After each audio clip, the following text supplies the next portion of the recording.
So good morning.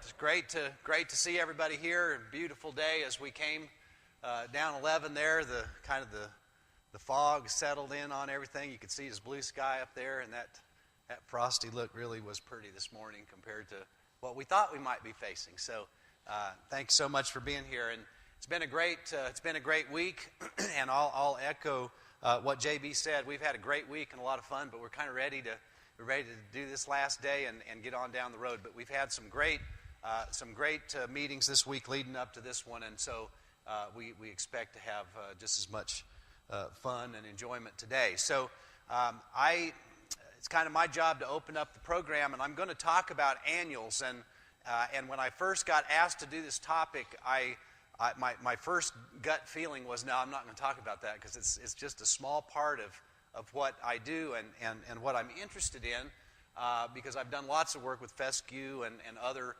perennial forages and management and that sort of thing. But I do use annuals, and I have had some experience with annuals. And so as we talked about it, that was kind of the desire, was to get folks thinking about, now where do annuals really fit for me? So I'm not going to give you a whole lot of data and research information, all of that, but rather get you thinking about where annuals might plug into your system and how they might help you. And so to do that, what I'm going to do is I'm going to kind of tell you the story for the first half of my talk about how I got interested in and involved in it, and show you some of our experiences.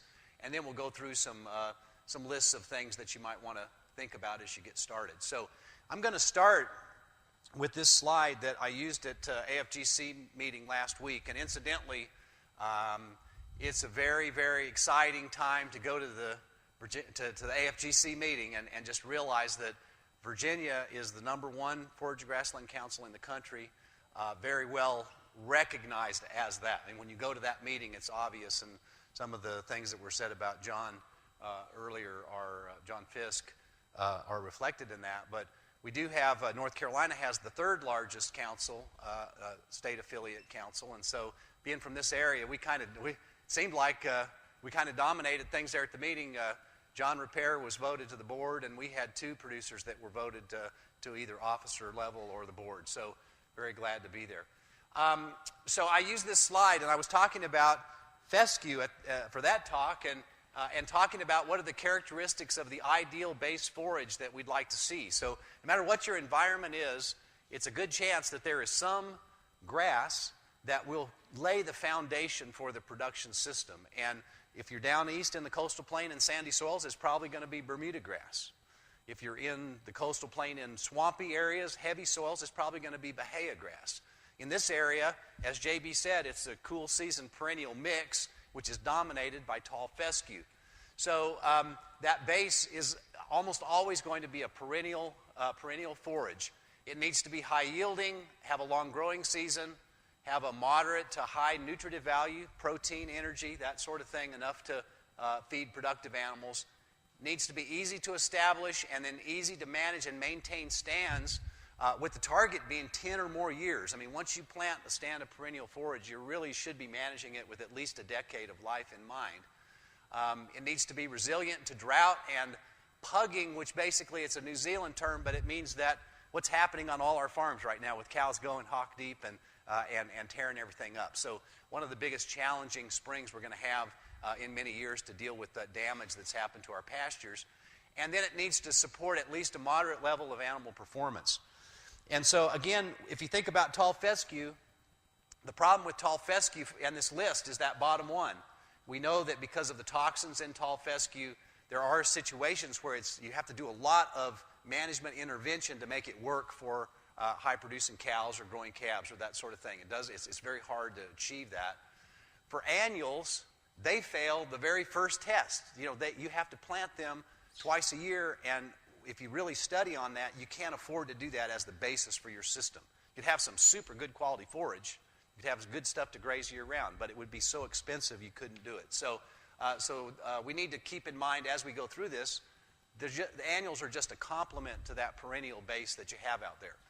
Now, I put all this list up here so that I would go through it fast. I thought I would slide one in at a time when I first created the slide, but I realized I'd talk 30 minutes on one slide and y'all would go to sleep. So I'm going to run through this quickly, but if we look at the positive side of annuals in our thinking process here, one of the things that is of interest, especially right now, is it is the best way you can get very high yields of good quality forage. And so had a lot of questions through the week of, okay, my pastures are really torn up. Some are not going to yield anything much in the spring. What can I do to get some grazing starting in April maybe or March? And the answer is something like a spring oat. An annual forage is about the only way you're going to be able to plant something soon and have something to graze anytime soon. So that's one place annuals really plug in. They have very high nutritive value compared to a lot of the perennials. There are a lot of varieties out there, a lot of species and then varieties within species to choose from. There's been a lot of genetic improvement in annuals, and that's something we see continually, better varieties coming out much more quickly than we see perennial varieties coming out. We have the ability then, because of that, to insert some unique traits we'll talk about. There are possibly some benefits to soil health of some of these annuals, and I'm going to talk about that in some detail, so I won't say anything more about that, but something we really need to be thinking about. One of the most important things is that they are a tool in pasture renovation. So because of the damage that will occur this winter, perhaps because of droughts that we've had the last several years or whatever, some of you may have pastures that just really need to be renovated. And the best way to do that is to terminate that stand and plant an annual to kind of have a smother crop there and then come back with your perennial that you want. So we'll talk about that in more detail. They can help you fill holes in that growing season chart that JB showed you earlier.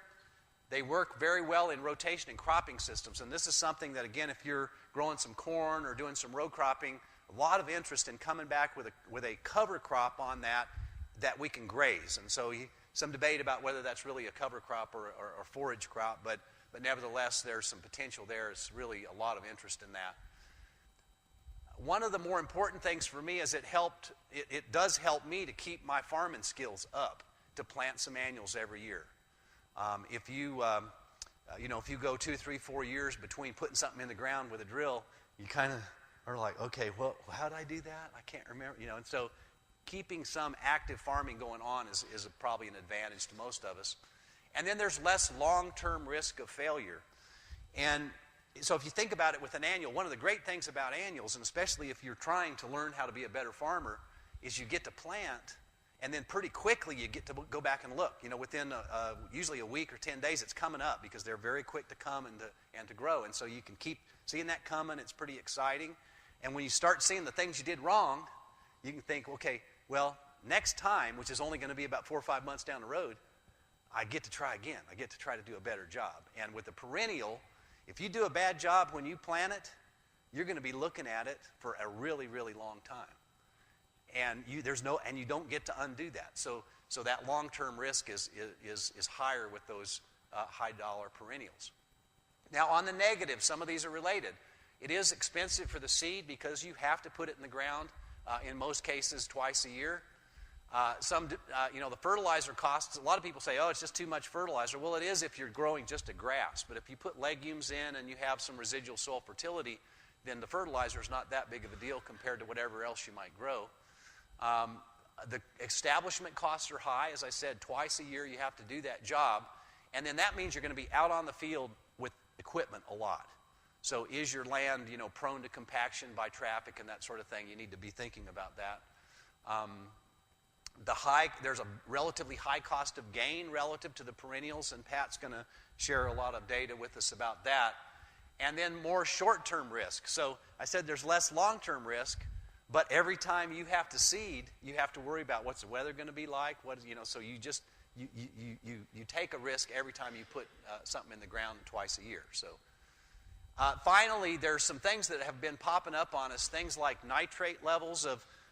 If you go and you test some of these annuals, and then you look at the nitrate levels compared to what you're looking at in orchard grass or fescue, it'll scare you sometimes, and we're not quite sure what to do about that. Prussic acid, sorghum Sudan is one that is potentially could give you some prussic acid problems at frost. And so every year at frost, we have lots of people worried about that, but we rarely ever kill cows. So there's some debate about how you best manage that. Now, I'm not going to spend much time on this because JB showed you the growth curves, but just to remind you that we have cool season forages that have a growth period in the spring, and then they have another growth period in the fall. And those are the most extreme, those are the most extreme with our annuals, ryegrass and the small grains. You see, they can get you going very early to extend the grazing season on the front end, and then they can give you some good growth here in the fall. So they actually extend the grazing season in a fescue system by getting you out on grass earlier. We also have the warm seasons, which we can talk about the natives or perhaps Bermuda grass, but we also have sorghum Sudan, pearl millet, and other summer forages like crabgrass that can help to plug that summer hole. Now, sometimes if you have a warm season perennial and a cool season perennial system, there's still some little holes in there you might want to plug, especially if you have high value producing animals, and we'll talk about that a little bit more. Okay, how many of you have seen Ray Archuleta speak or know who he is? Okay, about at least half of every audience we've had. That's been about lots of people have seen Ray, so you kind of know what he's like. But my tale here starts with when I met this gentleman and went out on the road with him for the North Carolina Foraging Grassland Council Winter Tour. We just programmed just like this. And Ray worked for NRCS. He's retired recently, but he's a soil health specialist there. And Ray is a soil health enthusiast and evangelist would probably be the best way to describe him. Very excited about the field of soil health, cover crops, and what you can do. But the thing about Ray is that he claims not to be a scientist, and he's a little bit of one, but he thinks that scientists really are missing the boat on a lot of this stuff because we're so busy trying to do research and figure out what's going on that we're not seeing what you folks are doing out there creatively and kind of learning together and moving this thing ahead. And so when we were out on the road, you can imagine it was a little bit tense that first time. And so that first time he talked, he said something negative about scientists being so data-driven that they can't see the real world and all of that. And I realized he's talking about me. And I was sitting in the back of the room. I wasn't going to jump up and heckle him right there. But believe me, when we got in the van that night, we did have a long discussion. And I kept getting madder and madder because I'd say, well, Ray, no, we need data. We need to show research data that says this stuff works. And you're out here telling people about these cover crops, and you really don't have data. And he said, well, I tell you what, Dr. Poore, you can wait 10 or 15 years till data's available, and by then you won't even be able to plant anything. So if you want to get involved in this thing, you need to just get over this fear of doing anything that there's no data to support. And gee, I'm a trained scientist. That just didn't go down at all. I mean, I was upset about that. So as the week went on, this thing kept brewing. And those of you that have heard Ray or know Ray, just imagine 4 days shut in a van with him, listening to that, because he never stops. And so Johnny Rogers, many of you have seen him or know who Johnny is. Johnny and I are neighbors, and we had decided that we were going to kill fescue. And I'm going to come back to that thought later. But we decided we were just done with having nothing but toxic forage, and we were going to take about 20% of our acres, and we were going to kill that fescue. And then we were going to do something, probably plant an annual, and then decide, we're going to go native warm season, we're going to go novel fescue. But it helped us just to think, I'm going to kill some fescue and plant some annuals. So that's what we decided we were going to do. And we're going to plant sorghum Sudan, because I knew how to plant. I'd planted it before. It looks like a BB, you can calibrate the drill easy, you can get it in the ground. It's very forgiving of depth and all of those other things. So that was the easy way out for us. That's what we were going to do. Well, Ray thought that was a terrible idea. And we were kind of excited about it, and instead of just working with us, he just said, that's the stupidest thing I ever heard. It's like, Ray. So he said, you ought to plant one of these complex mixtures. And again, I was like, well, Ray, if you have the data to convince me, then we'll do it. But nobody really has the data to prove that these things are better than just planting sorghum Sudan. So as we rode along and we started riding home, he really kicked it into high gear, bugging us, trying to get us to do this. So as we rode along, finally, Johnny and I were sitting in the back seat. He was in the passenger seat in the front. And we finally just said, Ray, just leave us alone. Just shut up and drop it. We're not going to do it. So at that point, Ray got very quiet. And we knew we were in trouble. right? So, because this was our featured speaker, we didn't want to just send him off totally mad at us. But he was. Obviously, after about 20 minutes, he hadn't said one word. And we were a little bit worried. And so, all of a sudden, from the front seat, we hear bark, bark, bark, bark, bark, bark, bark, bark, bark, just like that. Bark, bark, bark. Johnny looks at me, and I know he's thinking the same thing. This guy has lost his mind. He's really gone off the deep end now. So finally, Johnny says, Ray, what are you doing? What in the heck are you doing? Ray said, well, I'm riding with a couple of chickens, and I just thought I would talk to you in your own language. So I really got offended. And Johnny kind of spoke up and said, hey, Ray, nobody calls me chicken. I'm not chicken. He said, well, then you should try it. What have you got to lose? Well, I mean, if it's a failure, is it really that big a deal? And so we decided we were going to do it. But we decided we would plant half of the field in sorghum Sudan, the other half in this mix. And then we'd at least learn something and see the comparison. So he thought he was okay with that. We decided to go ahead with it.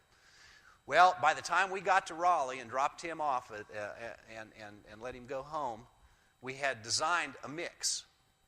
We'd come up with this mix based on what we know about how to design them. And it was really great because it led into this conversation with him as we finished our trip. And we got to admit, there's very little data to help us design these mixtures. There's some. Virginia Tech's done some good work, and we've done some work at Raleigh. But there's really not a whole lot of concrete data with all the different varieties and the combinations. You know, if you think about the way the lottery works, if you combine 7 different kinds of seeds at different levels, there's an infinite number of possibilities. And it's something that would be very difficult to research. So but we do know we have these different functional groups. We've got the grasses. Most of them have a very fibrous root system that's relatively shallow, although some of these annuals can get pretty darn deep pretty quick. We have the legumes that are, again, annual legumes that have both tap and fibrous roots, and that would be things like cowpeas for the summer, soybeans, and for the winter, vetch, peas, crimson clover, that sort of thing.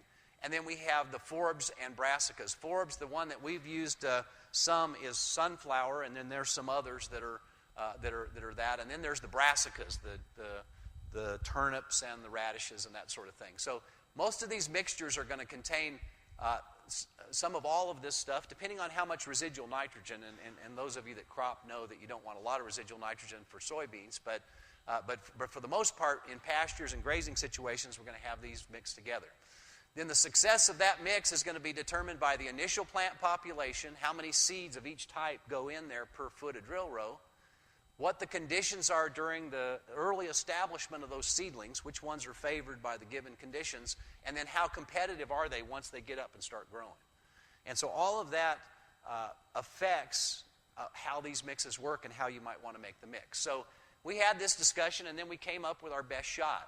And we designed what ended up being called Ray's Crazy Mix.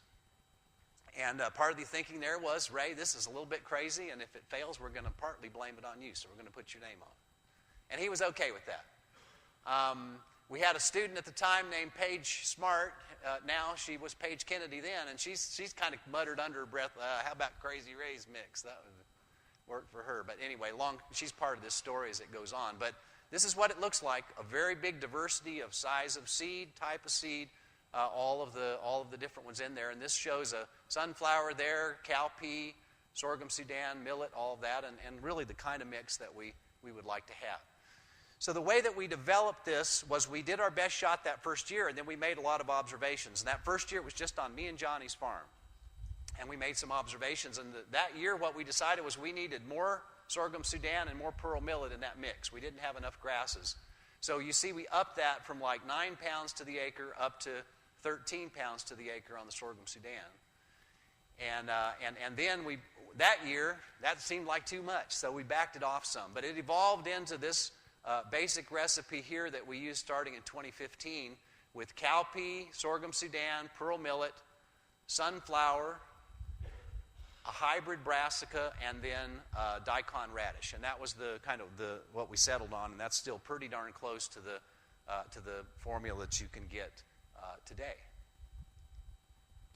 Now, what we found about this, and one of the most unique things about what we kind of call this Ray's Crazy Mix phenomenon, was we had a tremendous amount of interest in this. So suddenly, we'd for years try to get people to plant annuals. And some of them would, sorghum sudan, whatever, pearl millet. But once we started messing with the mix, people were like, wow, they were fascinated. They wanted to try it. It was different. It was unique. It had a story behind it. There's all these things that made them interested in it that were not really about the forage production or the quality or any of that. So it was an interesting phenomenon.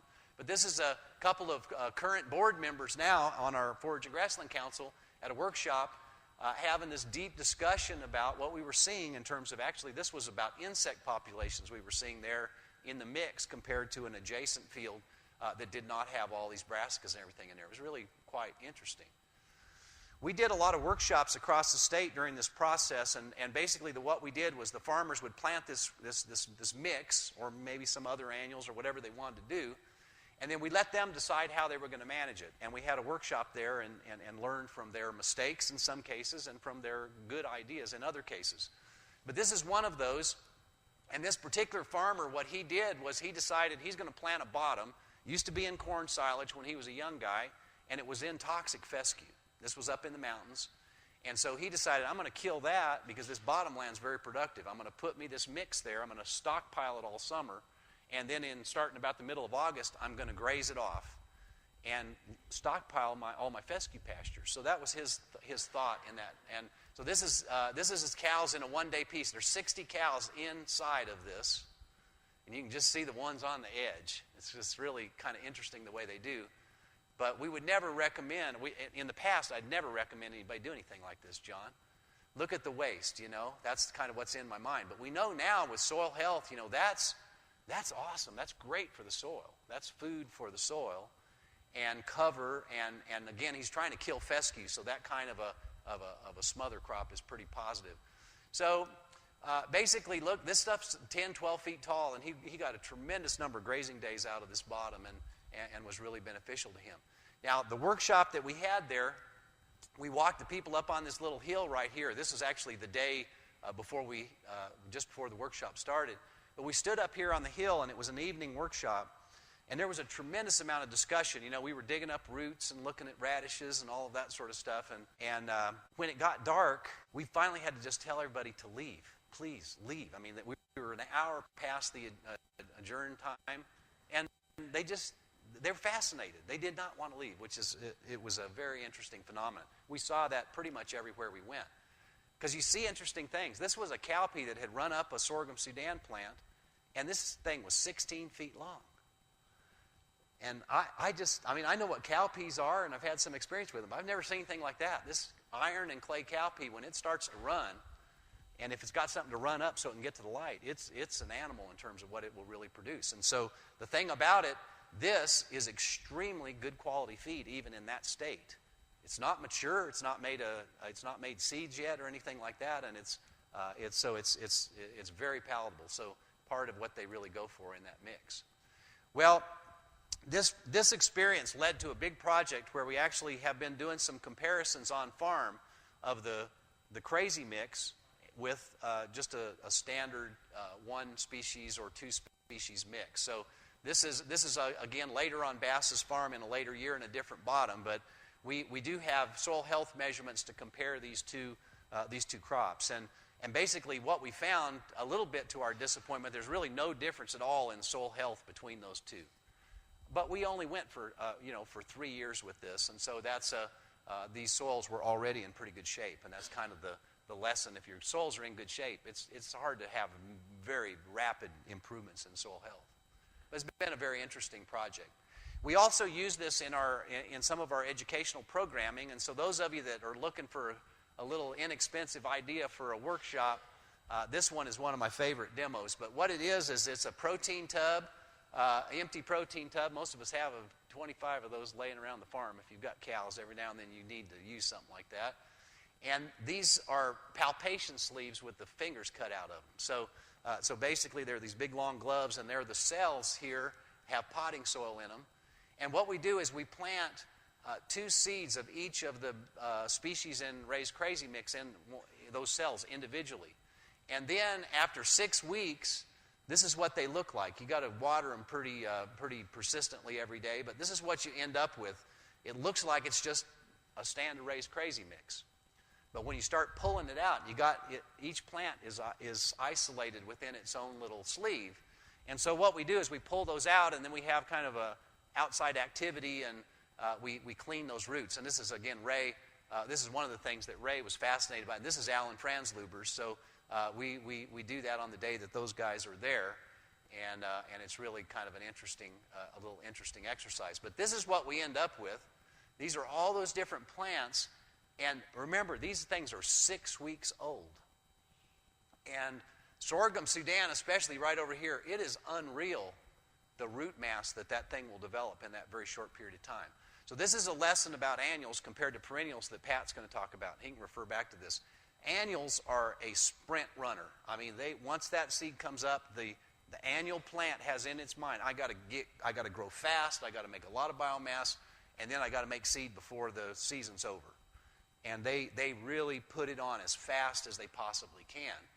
A perennial takes its time because it's looking for a 10-year or more life. So it's not going to burn itself out right out the front door. So really fundamental differences between them. Now, part of this story also goes back to a field day that we had at our farm in Virgilina, down near South Boston. And this was a joint venture of the Virginia and North Carolina Forage and Grassland Councils because we were right there on the border. And we had, if I remember correctly, around 280 people was the head count that day. And we had a really great field day. And one of the things we had done, this doesn't show up real great in here, but this was a field this was the field that we had originally planted raised crazy mix in. This was the event we actually ended up planting that for. And so here we are, on the wagons, and I know some of you were there that day, and it was a really great day and a great experience. And basically, what I learned from it is that you need to have a big field day like this about every 10 years because it helps you get your farm cleaned up real good, and everybody should host one of these. So if you've never done it, talk to some of these guys and get involved with that. Chris Teutsch was there that day on the program, and saw Chris last week, and he's doing real well. And I know he misses y'all, but he's still out there and doing some great work. But he was involved in that along with Raymond Cook and some others. JB was out there to help us set this up, and it was really a great day. One of the things that I learned from Ray, and we eventually became very, very, very good friends, and that kind of relationship, if you start out rough like that and you get past that, sometimes those are the best friends you end up with in your life. We still challenge each other like crazy, but it's with some level of respect. So one of the things that he taught me was you learn more from your mistakes than you do from your successes. So if everything just comes together right and you're lucky and everything works, you don't learn hardly anything from that. What you learn from is where you go out and you screw up and you critically think about it, and you got to be happy that you did something and that it worked out okay, but you got to think about what could I do better. And if you develop that kind of thinking, that's good. So I was always a little bit, I never was quite like that until I got around Ray a lot, because it didn't matter what happened, he could make a positive story out of it and end up learning something. So this was where we had drilled into a stand that was killed that spring. We let it die down about 2 weeks, and then we drilled right into it, and we didn't get a very good stand at all. We got maybe a quarter stand. We just hadn't let it die down long enough, and it had a lot of residue, and it was a very tight sod, and it just inhibited a lot of those annuals. But we did have a lot of Johnson grass in there, and so most of this is Johnson grass. There's a few cowpeas and stuff there, and these guys are kind of hearing that story that this is not how you want to do it. Fortunately, the other side of the field, we did have an area that had been killed the previous fall, and then it had been planted in oats. We harvested the oats as hay, and it was just perfect to plant these annuals. So there we had really great stands. We had all the plants, and it really made a great visual comparison. But we learned a lot that day and had a lot of fun. But after the field day was over, and we'd been focused on getting ready for that field day, it started raining and raining and raining, and all of these annuals we'd planted just went nuts. And within 2 weeks after the rains really starting good, it was so far ahead of us. You can see this is what we had. We had to learn how to get the fence through there and do some things to utilize it, but it was quite challenging. What we found was that even though this stuff is pretty big, our cows absolutely loved it. They were crazy about it because they were used to eating fescue all summer. So you show them something like this, and these are actually our first calf heifers as they are getting ready to start calving. And I realized, man, this is really great for them to get off that fescue, to get on this good lush forage. And even though they knocked a lot of it down, they would pick most of this up. They'd get most of the leaves stripped off all of those stalks, and they leave some of the big stalks. But you see these plants, and these are pretty big cows. These plants are about 8 to 10 feet tall, and there's no head on there. And you would think that sorghum Sudan, that tall, would have already put out a head and started going to flower. But that was a variety. That was a strip that we had planted of different varieties of sorghum Sudan. That one was one that has a trait called the photoperiod sensitive flowering. And so it doesn't start to put up a seed head until September, no matter what. So if it gets big and away from you, it's still vegetative, and they'll eat it a whole lot better than they would if it had the head on it and got real woody like some of the older varieties. So we learned some interesting stuff about that. We learned about cowpeas. And these cowpeas, this is the first time I'd seen these cowpeas run up a standing crop like that, and I realized, man, that's really an important part of this system. This was the biggest argument that I had with my dad over it, and most of you knew my dad, and we had to really argue this one out all summer long. But this mix we planted had turnips in it, and it had daikon radishes in it. And he was there when we were planting. He said, "Son, you're insane. You don't plant turnips in June." This was early June. You don't plant radishes in June. It's just nuts. They won't grow. Well, he was wrong. And I didn't know what to expect either. But we'd never tried it before. So don't let somebody tell you can't do that if you never tried it and they never tried it before. So you learn some things. Daikon radishes are a pretty interesting critter. Now, the next year, I said we put more grass in, we put more sorghum and pearl millet in the mix, and unlike the first year, it started raining as soon as we planted, and the stuff came up, and the sorghum Sudan within 2 or 3 weeks was topping over everything else. And then a couple of weeks after that, we had a big mess on our hands, and this was about a month in. But so again, you got to try to use it. Not what we would recommend for growing cattle at all. But that's what we were grazing it with. So we learned to put the fence ahead of the knockdown area. We started knocking it down with that bush hog, just without the bush hog running, just knocking it down, running our electric fence there, and we had the field split in the middle with temporary fence there, and we were grazing with a group of calves, about 1/4 of an acre a day, and they would use that pretty darn good. So again, a lot of residue here, a lot of good stuff, and again, this was a kill the fescue mission, right? And so this worked really good. It's maybe not the best way you graze stuff, but man, you talk about smothering fescue, now that'll do it. And by the end of that year, there's no fescue anywhere in that field. So pretty excited about that part of it. But even though this is way beyond what we would recommend or really like people to do, these calves on that gained 1.3 pounds per day through the summer. Not as good as I would have liked, but it was actually enough for what we were targeting for developing heifers. So they were they did quite well on it, even though it was of advanced maturity. A few other good things came out of that. We met our friend Johnny Rogers and reacquainted with him. He was actually my grad student in the early 90s, but he came back to work for us and has been very instrumental in what we've got going right now. And it was just quite an experience. So so now we're quite interested in these annuals. So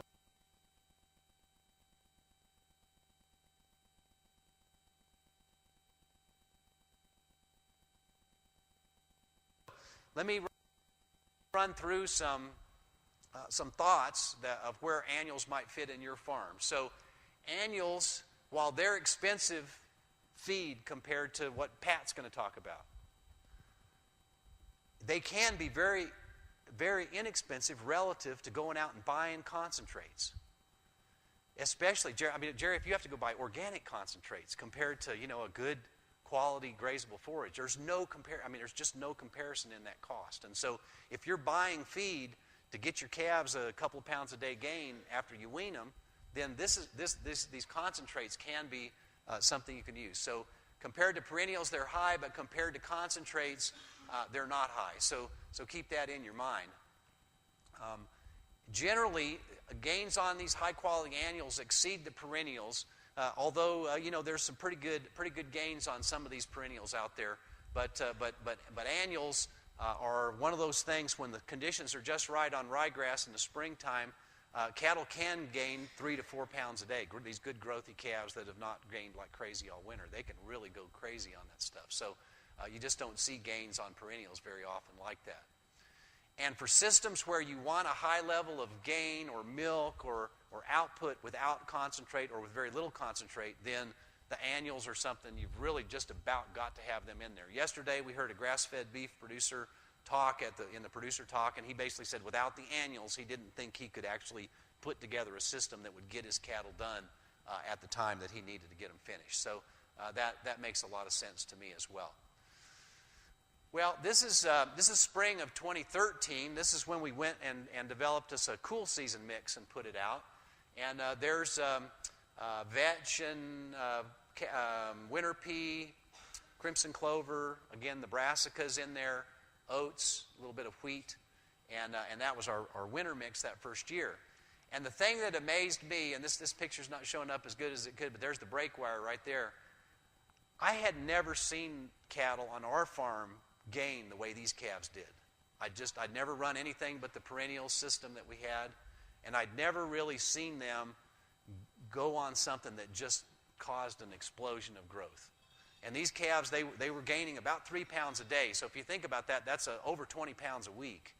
And so when I went out there week to week, I could actually tell, man, that calf has gotten bigger this week. And I just I'd not seen it. I couldn't see that change in weight the way we were raising them before. And so it really made an impression on me that this was going to become important for our finished beef program, because we're doing some of that, and we need to get these cattle really moving fast in some cases to get to our target. The other thing that we've started to do, this is actually we've started to do some mixtures that give us good growth in the fall and then come back and give us good growth in the spring. So this is a spring oat that's planted early in the fall, mixed with triticale and ryegrass. And what happens, this spring oat, we get a good grazing off of it, and this is December of last year, right after we had bred these heifers AI. And so we were able to keep them out on that oats with some good quality forage. We didn't have to feed them any feed all through that time. And then once they got it grazed off, we went through winter, the oats winter kill, and then the triticale and the ryegrass comes in and gives us that good spring growth. So that's been really effective for us. It gets kind of expensive from a seed perspective, but gives you a long window and gives us some forage when we need it.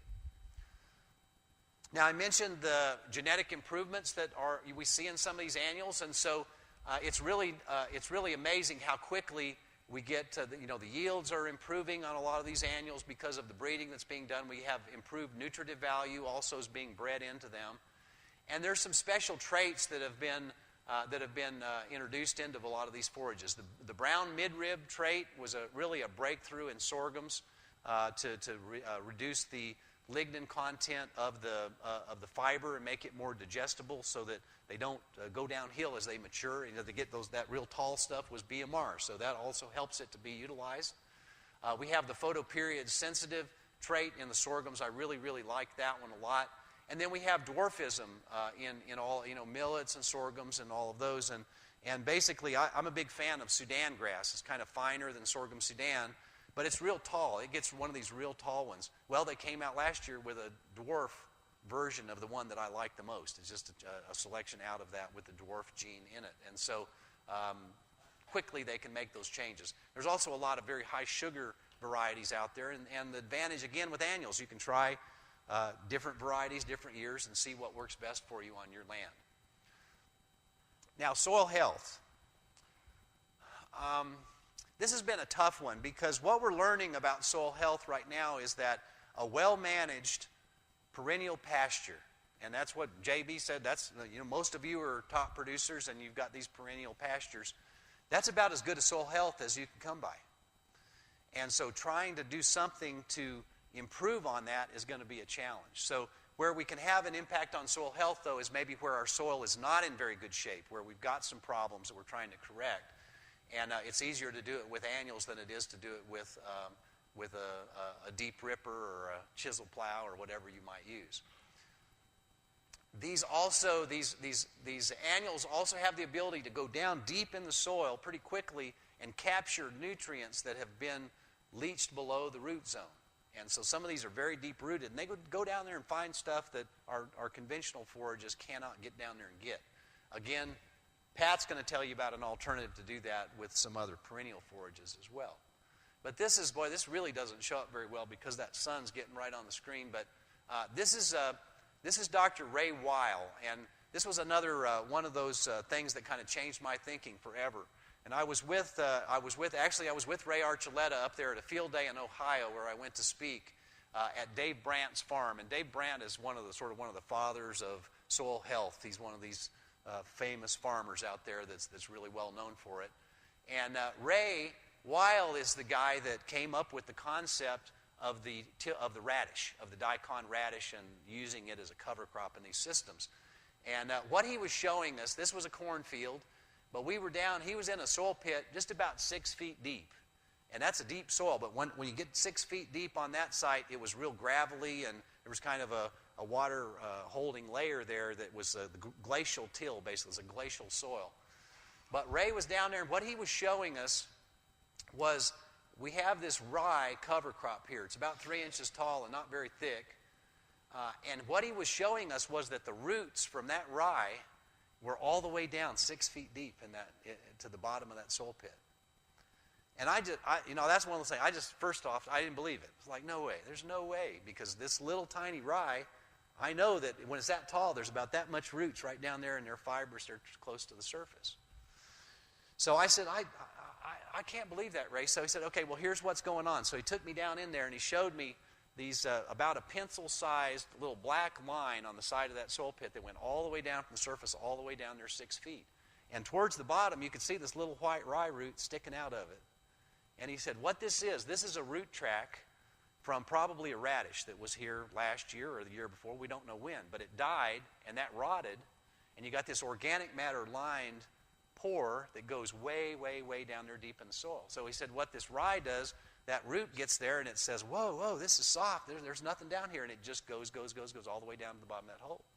Finds whatever nitrogen was down there and brings it back up to the surface. So once I saw that and I started thinking about, well, gosh, this is what we need. We need these bigger pores in this soil that's so tight and that gets compacted by our animals and our tractors and such. And so started thinking a lot about that. But so I talked to him a lot, and he sent me this slide. And what this shows, this was one of his first journal articles where he showed about this radish. So what it is, the brown line here is the nitrogen level as you go down in the soil. So as you go deeper and deeper in the soil, there's the nitrogen level of a corn only with no cover crop. And you see down here about, and I'm supposed to get it's about 30 inches here. We get down here where we have this big deposit of nitrogen. And what he's saying is that's the nitrogen that the corn didn't get that got down there below the corn roots. And so that's sitting there. And if you go on down the same distance down here, you got last year's fertilizer. So this is what's left of this year's fertilizer, and this is what's left of the fertilizer from the previous cropping year. Now the green lines here are when he planted a radish cover crop on there. And the radish was able to go down and get all of this nitrogen and most of this nitrogen. And so where is it? Well, where it is, it's back up here on the surface. It's in the leaves of that radish plant. And when the radish plant freezes down and then you go in and put corn on it in the spring, all that nitrogen is up there towards the surface where the corn can get it. And so really was a breakthrough in understanding how cover crops can bring these lost nutrients back to the surface, and in this case to affect improving the groundwater there in the bay, because this is a lot of leaching of this nitrogen is causing a lot of problems up there in the bay, as we know. Well, this is back to our story and all these workshops that we did. I learned that people were fascinated by these soil pits, so we started digging these soil pits and putting them in and learning a lot of interesting things from that. Okay. So let me get on to the end of this, but there's a few other things here to mention. We've got to think about smother crops and renovating these pastures. I said a lot about that, and just want to invite you to a program we're going to have here it's going to be down in Blackstone March 11th, and we're going to have another one March 12th down in Salisbury, North Carolina, which is probably maybe the quicker site from here. They may be about the same distance, but we're going to be talking about toxic fescue pasture renovation at that time, but we'll talk a lot about this. But basically, using this summer smother crop is the most accepted system for converting your pastures from a toxic fescue to something else. And I really like the use of that smother crop in the annuals because it's going to make you get the drill out, learn how to get it calibrated and everything so that when you plant the perennial, you've got that ready to go. I'm gonna skip this part, and I'm going to go right over to, I'm going to skip this one and go to this point here. So the bottom line is we all have pastures probably that could use some work. And maybe we don't have it as bad as this one. You can't really see that. But this one has got yellow flowers in the spring and it's got yellow flowers in the summer. And when you see that, you got about as bad a thing as you can have. But we need to be renovating what pastures we have. There's a lot of that needs to be done down in our place. Now, a couple of other things that we can think about, little systems to add here. Our friend Greg Hallich from Kentucky, he's done some modeling with these tall fescue systems. And his model shows somewhere between 10 to 20% annuals may be ideal for these systems. And so there's some support for using a little bit of annuals to plug those gaps. And that's basically why it comes out like that, is because it gives him some good quality forage in the summer that he otherwise has to get from concentrates or elsewhere. Now, we also, we have a lot of Bermuda grass in the east, and there's some in this state. We don't have any up here, but they always overseed a lot of that with ryegrass or rye or something like that. So that's one of these times where you might use an annual every year on the same land, and there's a lot of that done. And then the cover crops, as we said, there's some real use in those systems. Now, my final kind of subject matter point here I want to cover is this idea that we all need to continue to practice our farming skills. And depending on where you are, you go down around Raleigh and you talk to folks, and 2/3 of the crowd will not be traditional farmers. And and really, they've never planted anything. There's a lot of skills are lacking. And so all of us have to kind of learn how to farm to be successful at putting this stuff in the ground. So it's a challenge even for those of us with some experience, but something we can't take for granted. We've got to get the planting dates right, make sure that we get stuff planted on time. When we spray, we need to make sure that we're not making a lot of skipped areas and that sort of thing. We need to make sure we can get that drill scheduled and get it. And this is a problem for a lot of us. We'll talk about that later on. We need to get the seeding rate right. We got to calibrate the drill. Now, again, for annuals, it's important. The seed's not the most expensive, but once you start going into planting more expensive stuff, you need to get the seeding rate right. It's absolutely critical on the economics. We've got to get it planted at the right depth. And this is usually the hardest one for folks to figure out, because how do you, generally that's going to change on every farm, and the drill is going to have to be adjusted in a lot of situations. So we've got to know how to do that.